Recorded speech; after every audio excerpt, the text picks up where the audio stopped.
Piştî sê karkerên Asyayî li New Yorkê di xwaringehekî Çînî da bi çakûç hatin kuştin, Manuelê qaçax yê ji Meksîkoyê ditirse ku ew ê jî were kuştin.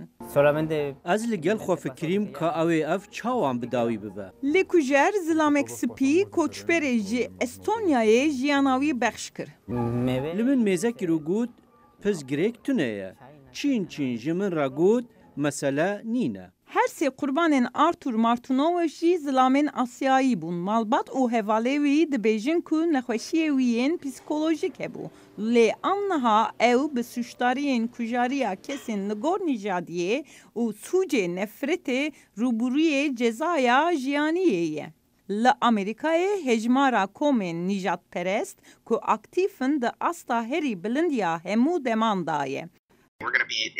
Em dê bibin demokrasiyeka gelek corbecor û tê bawerkirin ku ev corbecor e dê ziyandar be. Ji ber ku hûn dê çi bikin ku hez bikin hûn êdî nepiranîne. Di vî demî de ye ku xelk tundiyê bikartîne. Li gorê Büroya Dadgehiya Amerîkayê kesên Hîspanîk li gor kesên nehîspanîk û spî nêzîka du caran zêdetir dibin hedefa sûçên nefretê.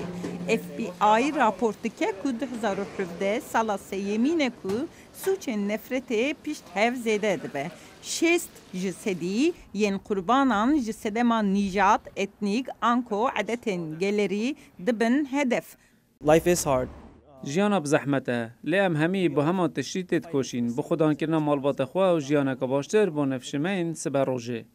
Manuel ku karsazê wî yên berê alîkariya wî kiribû, aniha bo dilsozî û sedeqatê şuxula xwe didomîne û dibîne ku xwaringeh nû veda ser dikeve.